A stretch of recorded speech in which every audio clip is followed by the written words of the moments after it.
জয় গুরু। আজকের আমরা এই ভিডিওতে যে টপিকটার উপর আলোচনা করতে চলেছি সেটি হচ্ছিল এমনই একটা বিষয় যেখানে আজকে আমরা প্রথমত শুনব। দেখবেন আমরা একটা কথা বলি ম্যাটেরিয়ালিস্টিক ওয়ার্ল্ড অর্থাৎ বস্তুতান্ত্রিক জগৎ আর স্পিরিচুয়াল ওয়ার্ল্ড অর্থাৎ আত্মিক জগৎ। এই দুটি জিনিস কি, কিংবা ঠাকুর এই বিষয়ে কি বলেছেন, আজকে আমরা সেই সম্বন্ধেই এমনই কিছু কথা জানতে চলেছি যা আমাদের প্রত্যেকেরই কিন্তু জানা প্রয়োজন।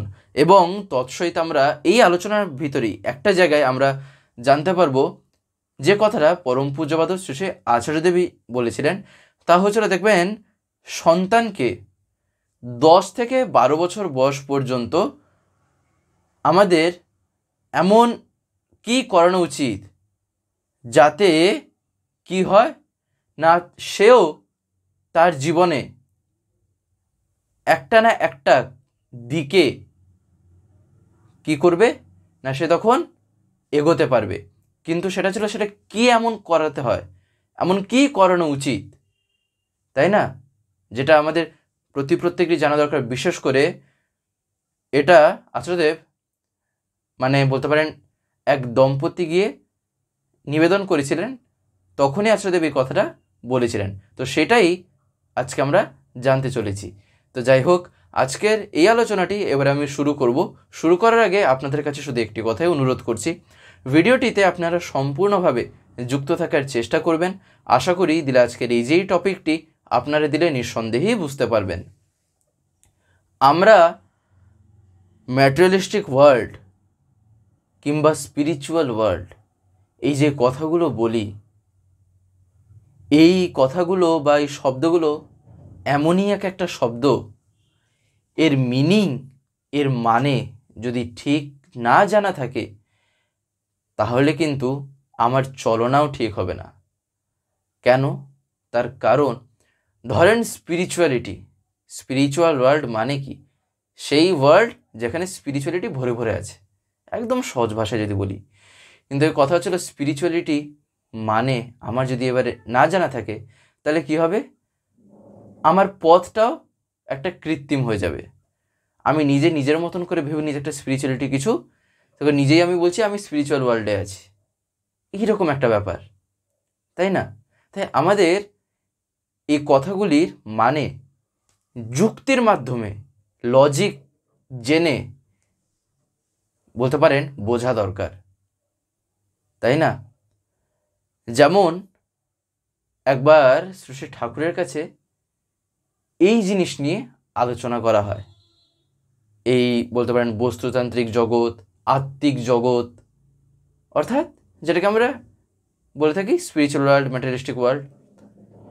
ঠাকুরের কাছে একদিন জিজ্ঞাসা করা হয়, আমরা যদি শুধুমাত্র এই যে আমরা বস্তুতান্ত্রিক যে জগৎটাকে যে দেখছি, এখানে এটা ওখানে এটা, এই যে বিভিন্ন জায়গায় এটা সেটা সব যে দেখছি, ঠাকুরকে একদিন এইটা বলা হচ্ছে যে ঠাকুর, আমরা যদি শুধুমাত্র এই জিনিস নিয়ে যদি থাকি, স্পিরিচুয়াল ওয়ার্ল্ড, সেসব জিনিসের আমি যদি কোনো ধারও যদি না ধারি, তাতে ক্ষতিটা কোথায়, তাই না? আমি যদি ম্যাটেরিয়ালিস্টিক ওয়ার্ল্ড নিয়ে যদি পড়ে থাকি, আমি স্পিরিচুয়াল ওয়ার্ল্ডের ধার ধারবো না, তাতে আমার ক্ষতি কি? কেন আমি যাব স্পিরিচুয়াল ওয়ার্ল্ডে? জানতে হবে না কারণ। তখন শ্রী শ্রী ঠাকুর নিজেই বলছেন, দেখেন, এই যে আমরা একটা কথা বলি না, আমাদের এই যে শরীর, এই শরীরের পিছনে দেখবেন একটা যে কারণ আছে, একটা যে কজ, যে কী কারণে শরীরটা এরকমভাবে মুভমেন্ট হচ্ছে, কী কারণে আমরা এর বলতে পারেন চাল চলন সব যে দেখতে পাচ্ছি, তার পিছনে আমরা কি জানি, একটা না একটা কিছু কাজ করছে। যেমন এই কথা আমরা প্রায় বহুবারই শুনেছি, এই যে কারেন্টের যে ব্যাপারটা, তো সেই রকমভাবেই আমাদের শরীরের ক্ষেত্রেও আমরা শুনেছি। এইখানেও ঠাকুর সেই জিনিসটাই তুলে ধরছেন। দেখেন কত রকমভাবে সে একই কথা, যে কত জায়গায় যে লিঙ্ক থাকে, শুধু এক একটা শব্দের এক একটা মানে, তাছাড়া আর কিছু না। এই যে ম্যাটেরিয়ালিস্টিক ওয়ার্ল্ড বা স্পিরিচুয়াল ওয়ার্ল্ড, ঠাকুর বলছেন স্পিরিট মানে অর্থাৎ আত্মা মানে ম্যাটারের পিছনে, ম্যাটার বলতে ম্যাটার মানে এখানে বস্তু। সেই বস্তুর পিছনে যা থেকে বস্তুটাকে অর্থাৎ ম্যাটারটাকে আরো কি করে না ম্যাটেরিয়ালি অর্থাৎ বাস্তবভাবে স্টে করাচ্ছে, অবস্থান করাচ্ছে। ব্যাপারটা কিন্তু খুবই একটা বোঝার জায়গা। এই যে স্পিরিট মানে কি ঠাকুর বললেন, স্পিরিট মানে হচ্ছিল ম্যাটারের পিছনে যা থেকে ম্যাটারকে ম্যাটেরিয়ালি স্টে করাচ্ছে। ম্যাটারটাকে ম্যাটেরিয়ালি স্টে করানো মানে কি, অর্থাৎ বস্তুটাকে বাস্তবভাবে অবস্থান করানো। দেখবেন আমরা একটা কথা বলি না, মানুষের মতন মানুষ হতে হয়, কথাটা বলে থাকি। আর এরকম দেখবেন কিছু যে এমনই আমরা কথা বলি যেখানে দেখবেন একটা শব্দকে দুবার ব্যবহার করে এমনভাবেই বাক্যটা বলা হয় যেটা শুনতে খুব ভালো লাগে, অর্থাৎ শ্রুতিমধুর হয়, তাই না? যেমন এই যে মানুষের মতন মানুষ হতে হবে, ঠিক একই রকমভাবে দেখেন এখানে যে ঠাকুর বলেন ম্যাটারকে ম্যাটেরিয়ালি স্টে করাতে যে সাহায্য করছে, তাই না? এবার কথা ছিল ম্যাটারটাকে ম্যাটেরিয়ালি স্টে করাবো কিভাবে, তাই না? ঠাকুর তো বললেন করাচ্ছে হচ্ছিল সেই স্পিরিট অর্থাৎ আত্মা, কিন্তু করাচ্ছে এটা কিভাবে সেইটা কি আমি জানি? সেইটাকে আমি কোনোদিনও বোঝার চেষ্টা করেছি? সেইটা জানতে হয়। তো তার পিছনে যে কারণটা আছে, যে আত্মা মানে হচ্ছিল কি, যে ঠাকুর যে বললেন আমি যে জিনিসটা দেখছি, একদম সহজ ভাষায় মানুষকে যদি আমরা ধরে চলি, মানুষের উদাহরণে যদি নিই, তাহলে এখানে মানুষের ক্ষেত্রে এই যে আত্মা, এখানে ম্যাটার মানে যদি আমরা মানুষকে যদি ধরি, তাহলে কি না মানুষের পিছনে যা থেকে, কি থেকে না সেই স্পিরিটটা, সে আত্মাটা আছে মানুষের পিছনে, যার ফলে মানুষটা মুভমেন্ট করতে পারছে, হাঁটাচলা করতে পারছে, এদিক ওদিক যা ইচ্ছা করছে। তো সেই তার পিছনে যা থেকে ম্যাটারকে অর্থাৎ কাকে মানে মানুষকে, মানুষকে বাস্তবভাবে অর্থাৎ যেটা করলে মানুষটা তার জীবনে বেঁচে থাকতে পারবে, বাঁচার সাথে সাথে বাড়তে পারবে। বাস্তব কথার মানে কি, বাস্তবভাবে একটা জিনিস করা তার মানে হচ্ছিল এমনভাবেই করা যে করাটা আমার জীবন বৃদ্ধিতে সহায়তা করে, সেটাই হচ্ছিল বাস্তবভাবে করা, তাই না? তো ঠাকুর বলছেন সেই জিনিসটা, সেই ম্যাটারটাকে ম্যাটেরিয়ালি স্টে করাচ্ছে সেই আত্মাটা। তাহলে দেখেন আত্মার যে কি কাজ, বা এই যে স্পিরিচুয়াল ওয়ার্ল্ড বলছি সেখানে দেখেন স্পিরিচুয়ালের মধ্যে দেখেন স্পিরিট কথা আছে, সেই কারণেই ঠাকুর বললেন যে স্পিরিট কথাটা বা স্পিরিট জিনিসটা কিভাবে যে একটা ম্যাটারের পিছনে থাকে। বস্তু যেটাকে আমি বলছি তারও কিন্তু কি না আবার সূক্ষ্ম হতে সূক্ষ্মতর রূপ আছে। মানুষ নিয়ে যেটা আমরা শুনলাম এটা একটা উদাহরণ, নাহলে কি ঠাকুর কি শুধু মানুষ নিয়ে কি কথা বলেছেন? না তো, ঠাকুর মানুষের সাথে শুরু করে ঠাকুর কোন জিনিসকে ছাড়েননি, প্রত্যেকটা জিনিসকেই ঠাকুর তার জীবনের মাধ্যম দিয়ে প্রকাশিত করেছেন। প্রত্যেকটা জিনিসকে ঠাকুরের কাছে যে কত রকমভাবে কত কথা যে নিবেদন করা হয়েছে তারও শেষ নেই। যার মনে যা এসছে সে তাই ঠাকুরের কাছে এসে বলেছে, ঠাকুর তার সমাধানও দিয়েছেন, ঠাকুর সেই কথার মধ্যে আলোচনাও করেছেন, বলেওছেন, যে কোথাও বুঝতে পারছেন না তাকেও ঠাকুর বলছেন, তাই না? তাই মূল কথা ঠাকুর বলছেন যত এগোই তারও চাইতে কি হবে না একটা সূক্ষ্মতর রূপ আছে, তাই না? অর্থাৎ দেখবেন মানুষের মধ্যে একটা জিনিস থাকে, তা কি বলেন তো? তা হচ্ছিল আমরা জীবনে যত এগোই না তাও একটা টার্গেট যেন মনে থাকে, আরও কিভাবে এগোবো, আরও কিভাবে এগোবো। ঠিক একই রকমভাবে এই যে যত আমরা জীবনে এগোবো আমাদের এই যে একটা সূক্ষ্মতর রূপ, সেই সূক্ষ্মতর যে একটা ব্যাপার সেটারও কিন্তু কোনো শেষ নেই। যেটাকে সহজ ভাষায় যদি আরও আমরা বলি, ব্রহ্মের ইতি নেই। যেটা ঠাকুর বলছেন ব্রহ্মের যে ইতি নাই, কেন ইতি নাই তার কারণ ব্রহ্ম কথার মানে কি? ঠাকুর বলছেন ব্রহ্ম ছিল তাই যা বৃদ্ধিপ্রাপ্ত হয়ে যা হয় তাই আছে, সেটাই তো ব্রহ্ম, তাই না? এই কারণেই ঠাকুর বললেন যে ব্রহ্মের ইতি নাই। আর এক সময় অন্যকে ব্রহ্ম বলছে বলে পরে আবার বলছে মৌনী ব্রহ্ম। দেখবেন কথা বলা হয়, তাহলে কি সেখানে ঠাকুর বলছেন যে মনের পর বিজ্ঞানকে ব্রহ্ম বলছে, মনের পর বিজ্ঞানকে ব্রহ্ম বলছে। অর্থাৎ এমনই একটা জ্ঞান যেটা খুবই বিশেষ, সেই জায়গায় যখন মানুষের চিন্তাভাবনা, যখন তার থটস গিয়ে পৌঁছাচ্ছে, সেই জায়গাটাই ব্রহ্মের আরও থেকে আরোতরভাবে প্রকাশ ঘটছে তার ভিতরে। নাহলে কি ব্রহ্ম কি ওর ভিতরে নেই, নাকি তার ভিতরে নেই, নাকি শুধু পার্টিকুলার ওর ভিতরেই আছে আর তার ভিতরে আছে, এই একটা দুটো চারটে এইরকম কোনো ব্যাপার না। ব্রহ্ম প্রত্যেকটার মধ্যেই আছে। তার কারণ ওটা একটা এমনই জিনিস, ওটা হচ্ছে একটা বৃদ্ধিপ্রাপ্ত জিনিস, তাই না?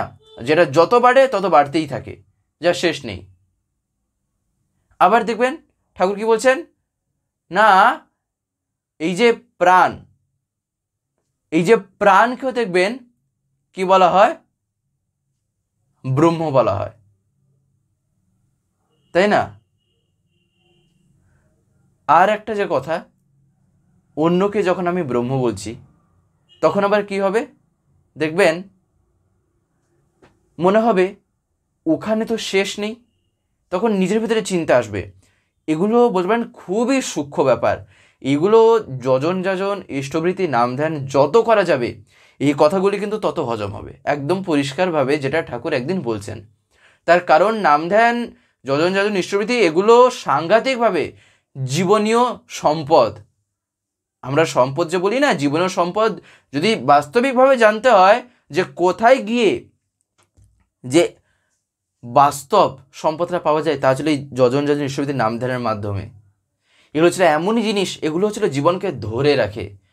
আর এইগুলোই মানুষের মনের ভিতরে আরও থেকে আরোতরভাবে কি করে না, সব কিছু ধরে যে ক্ষমতা, যে ক্যাপাসিটিটা, ওটা আরও বাড়ায়, সে পাওয়ারটাকে আরও বাড়িয়ে তোলে। আমরা এই যে আলোচনাগুলো শুনছি বা দেখছি, একটা জিনিস লক্ষ্য রাখা দরকার, আমরা কি প্রত্যেক দিন এই ভিডিওগুলো পাই এই স্বস্তিতীর্থ থেকে বা চ্যানেল থেকে? দেখবেন আপনারা হয়তো অনেকে এমন আছেন যারা ইউটিউব খোলার পরে এরকম স্ক্রল করেন, দিলে আপনারা দেখতে পান। কিন্তু আপনাদের যদি ডেলি তার কথা শুনতে হয়, প্রত্যেক দিন যদি শুনতে হয় পরমপিতার কথা বা বিভিন্ন ঘটনা বা দর্শনের উপর আলোচনা, তাহলে আপনাকে তো চ্যানেলটিকে সাবস্ক্রাইব করে রাখতে হবে, যেটা অনেকে আমি দেখতে পাই হয়তো করতে জানেন না। বিশেষ করে যারা একটু বয়স্ক আছেন বা যারা মানে এতটা এক্সপার্ট নন মোবাইলের ক্ষেত্রে, তাদের কাছে আমি বলছি, আপনারা যদি না পারেন তাহলে বাড়িতে যারা ছোটরা আছে তারা এইসবে একদম পুরো মাহির, এক্সপার্ট, হাতের খেলা তাদের কাছে, তাদেরকে বলবেন, তারা করে দেবে। বলবেন সাবস্ক্রাইব করে পাশের যে একটা বেল আইকন আসবে ওটা প্রেস করে অল করে রাখতে। দিলে কি হবে, আমি যে ভিডিওগুলো আপলোড করব, আপলোড করা মাত্রই আপনাদের মোবাইলে নোটিফিকেশন চলে যাবে। নেট যদি অন থাকে তাহলে নোটিফিকেশন চলে যাবে যে ভিডিও আপলোড হয়ে গেছে। তখন আপনারা সেখানেই ডাইরেক্ট প্রেস করে ইউটিউবে ঢুকে দেখতে পারবেন। তখন আপনাদের ইউটিউব খুলে আর খুঁজতে হবে না, তাই না? তাই আপনারা যাতে প্রতিদিন শুনতে পান, তাই আপনারা এটা অতি অবশ্যই করে রাখবেন। এই যেমন অন্যকে যখন আমি বলছি কি ব্রহ্ম, অর্থাৎ তার ভিতরে যে ব্রহ্মের যে বৃদ্ধি হচ্ছে, তখন আবার কি মনে হবে না, ওখানে তো যে শুধু ব্রহ্ম আছে বা ওখানে যে শুধু শেষ হয়ে গেছে, তা তো না। ব্রহ্ম মানে কি, যখন আমি জানতে পারলাম, ও ঠাকুর তো বলেছেন যা বৃদ্ধিপ্রাপ্ত হয়ে যা হয়ে তাই আছে, মানে বৃদ্ধিপ্রাপ্ত হয়েছে, তা বলে এই না যে আগে যে জিনিসটা ছিল ওইটাকে বাদ দিয়ে দিয়েছে, সেটাকে ধরে রেখে আরও সে বৃদ্ধি হয়েছে, সেটাই হচ্ছিল ব্রহ্ম। তাহলে তো ব্রহ্মের তো কখনো শেষ হবে না, তাই না? এই কারণে ঠাকুর বলছেন, তখন আবার মনে হবে কি, প্রাণ, প্রাণই যেন বুঝি ব্রহ্ম, তাই না? তখন মনে হবে এই যে প্রাণ, প্রাণকে আমি ব্রহ্ম বলছি, আর প্রাণকে ব্রহ্ম বলে পরে আবার বলেই বলছি কি, মনটাও ব্রহ্ম। অর্থাৎ এই যে মনের পর যে বিজ্ঞানকে যে ব্রহ্ম বলছি, তার ভিতরে আবার একটা প্রাণের কথাও আছে। মানে হচ্ছিল, সোজা কথা বলতে গেলে এগুলো ছিল এক একটা স্টেজ, আর কিছু না। যেভাবে মানুষ চিন্তা করে থাকে, যেভাবে মানুষ ব্যাপারটাকে চিন্তা করে, সেটাই ঠাকুর বলছেন যে কীভাবে তার মনের মধ্যে যে এক একটা জিনিস এক একটা পরে আসতে থাকে, তার চিন্তা যে তা কীভাবে ধরা পড়ে, তাই না? তারপরে আবার ঠাকুর বলছেন এই যে বিজ্ঞানের পর তখন কি, তখন আবার বলবে আনন্দকে ব্রহ্ম বলছে, তাই না? দেখবেন ঠাকুর বলছেন তাই বলে অন্নময় কোষ, প্রাণময় কোষ, মনোময় কোষ, বিজ্ঞানময় কোষ, আনন্দময় কোষ। এখানে যে কোষ, এই কোষ মানে কি, এখানে কোষ মানে হচ্ছিল এক একটা জিনিস, এক একটা জায়গা। দেখবেন আমাদের বায়োলজিতে কোষে বিভিন্ন রকম জিনিস পড়ানো থাকে। কোষ বলতে এখানে বায়োলজিতে আবার সেল পড়ানো হয়। বিভিন্ন রকম সেল থাকে। এই যে আমাদের হিউম্যান বডি, এর মধ্যে কত রকমের যে সেল আছে তা বলে বলে শেষ করা যাবে না। আর এগুলো বলতে পারেন খুবই হায়ার স্টাডিতে আরও এগুলো ডেসক্রিপটিভলি পড়ানো হয়। এই যে মানুষের ভিতরে যেমন বিভিন্ন রকম যে সেল আছে, তার বডির মধ্যে বিভিন্ন রকম যে কোষ আছে, ঠাকুর বলছেন ঠিক একই রকমভাবে তাই বলা হয় এই যে অন্নময় কোষ, প্রাণময় কোষ, মনোময় কোষ, এইগুলো ছিল ঠিক ওই রকমভাবেই, কিন্তু এইগুলো মনের ভিতরে এমনভাবেই জায়গা করে, এগুলো ছিল মনের ভিতরে এক একটা তখন কোষের আকারে থাকে, একটা জায়গায় স্টোর হয়, তাই না? আর এই যে বিজ্ঞানের মতো তখন কি ব্যাপারটা এগিয়ে এগিয়ে যেতে থাকে, একটা সায়েন্সের মাধ্যমে ব্যাপারটা তখন গতি করে। তাই ফল কথা হচ্ছে হলো এইখানেই ঠাকুর বলছেন যার উপর যা কিছু দাঁড়িয়ে আছে তাকে ইগনোর করলে কিন্তু আমি সবই হারাবো। ইগনোর করা মানে উপেক্ষা করা, তাই না? তাই আমাদের উন্নতির জন্যই জানার পরিধি বাড়াতে হবে। যেমন আজকে যে আমরা যে শুনছি যে ম্যাটেরিয়ালিস্টিক ওয়ার্ল্ড বা এই যে স্পিরিচুয়াল ওয়ার্ল্ড, এই ব্যাপারটা যে কি, বাস্তবে এই যে ম্যাটেরিয়ালিস্টিক ওয়ার্ল্ডের সাথে স্পিরিচুয়াল ওয়ার্ল্ড যে কীভাবে যে কানেক্ট আছে, আমি ভাবছি আলাদা, তো শব্দ দুটোকে আলাদা আলাদাভাবে জানছি তো বা শুনছি, কিন্তু এর পিছনে যে দুটো জিনিসের কীভাবে যে বন্ডিং আছে সেটা চিন্তা করলে অবাক লাগবে। এই যে ঠাকুর যে বললেন স্পিরিট মানে যে ম্যাটারের সাথে কীভাবে যে তার কানেকশন আছে, কীভাবে যে ওটা লিঙ্ক হয়ে আছে।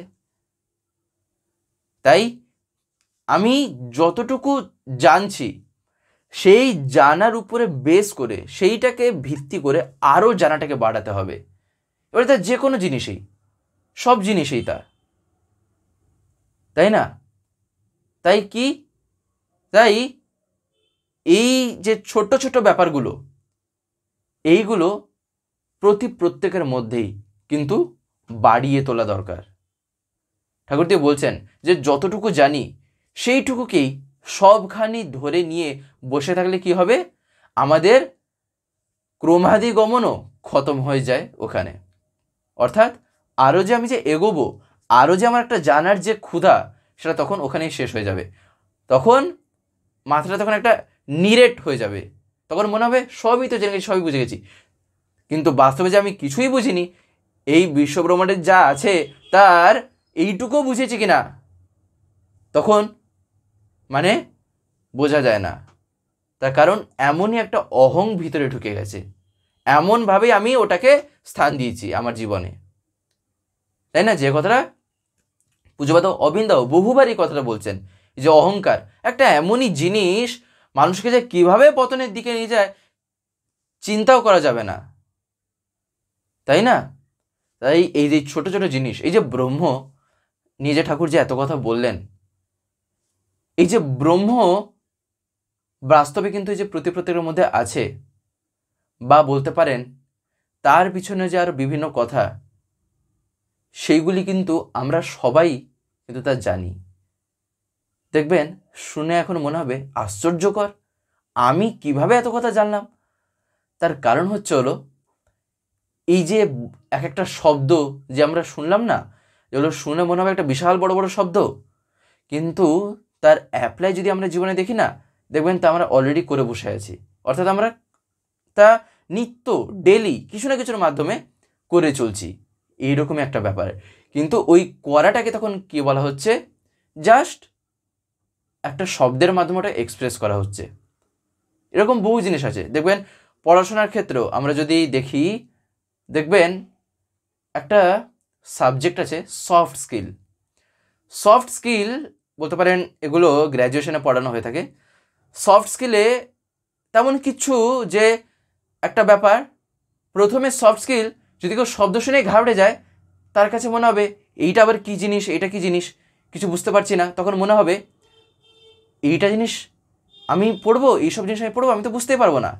কিন্তু সফট স্কিলের মধ্যে যখন 2-3টে ক্লাস করা যায়, যখন 2-3টে ব্যাপার বোঝা যায়, তখন মানে যিনি পড়ান উনি দেখবেন এই কথাই বলেন যে বাস্তবে সফট স্কিল আমাদের প্রত্যেকের মধ্যেই কম বেশি করে আছে। কিন্তু এটা ছিল এমন একটা শব্দের মাধ্যমে আমরা ব্যাপারটাকে বলছি যেটা ছিল সফট স্কিল। যে শব্দটা আমরা উচ্চারণ করছি, এটা ছিল জাস্ট একটা সাবজেক্টকে আইডেন্টিফাই করার জন্য বলা হয়েছে। ঠিক একই রকমভাবে ঠাকুরের যে বিভিন্ন কথা ঠাকুর যে বলেছেন, কম বেশি দেখবেন আমাদের প্রত্যেকের মধ্যেই কিন্তু করা আছে, আমরা করেও চলছি কম বেশি। কারোর মধ্যে একটু কেউ হয়তো করছে, কারোর মধ্যে একটু কম করা হচ্ছে। কিন্তু সেই করাগুলিকেই এক একটা শব্দে যখন আমি আকার দিচ্ছি, এক একটা ফর্ম যখন দিচ্ছি, তখনই যেন মনে হবে একটা বিশাল বড় বড় কিছু। ঠাকুর বলছেন ওই রকম ভেবে ভয় পেয়ে যাওয়াটা তো বোকামি, তাই না? এই কারণেই ঠাকুর একদিন বলছেন যে এই যে ছোট্ট বাচ্চাদের, সন্তানদের ছোটবেলা থেকেই এমনভাবেই তাদেরকে বড় করে তুলতে হয়, এমনভাবেই তাদেরকে নিজেদেরকে জায়গা করে দিতে হয় যেন তারা নিজেদেরকে আরও এক্সপ্যান্ড করতে পারে, আরও বিস্তৃত করতে পারে, তাই না? আমি যখন পরম পূজ্যপাদ আচার্যের কাছে একদিন বসে আছি, তখন এক দাদা আর এক মা তারা এসে নিবেদন করছেন যে ছেলেকে যে কিভাবে কি করাবেন বা না করাবেন।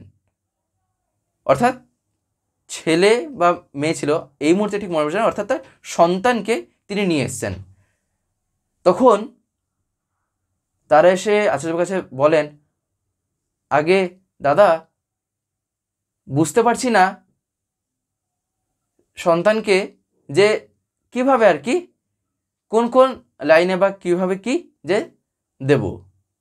অর্থাৎ দেখবেন প্রত্যেকেই এটা আমরা দেখতে পাই, যেটা বাচ্চাদেরকে দেখবেন ছোটোবেলায় কেউ হয়তো কখনো গানের লাইনে, নাচের লাইনে, বিভিন্ন রকম যে লাইন আছে যেগুলো কি না সচরাচর আমরা যেটা বলে থাকি পড়াশোনার সাথে সাথে আরও কিছু এক্সট্রা কিছু স্কিল যেন থাকে, সুবিধা হয় জীবনে এগোনোর জন্য। সেগুলো তাহলে কি করাবো, মানে সন্তানকে কোন লাইনে দেবো?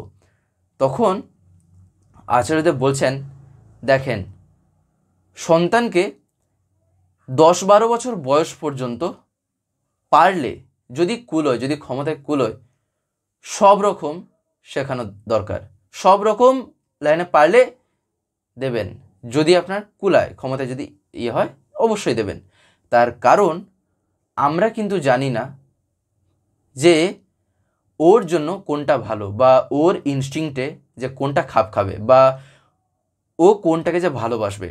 এবারে কথা হচ্ছে হলো 10-12 বছর বয়স পর্যন্ত যদি আমরা তাদেরকে দিই, ততক্ষণে কিছু না হলেও তাদের একটা ভালোবাসার যে একটা ব্যাপার তখন তাদের ভিতরে একটা চলে আসে। তখন কি হয়, ওরা নিজেরাই দেখবেন ওদের একটা জিনিসের প্রতি একটু ঝোঁকটা বেশি হয়। সেই মুহূর্তে লক্ষণীয় যে দিকে তার মনটা একটু বেশি লাগছে, সেই দিকটাকে আরও কিভাবে বাড়িয়ে দেওয়া যেতে পারে।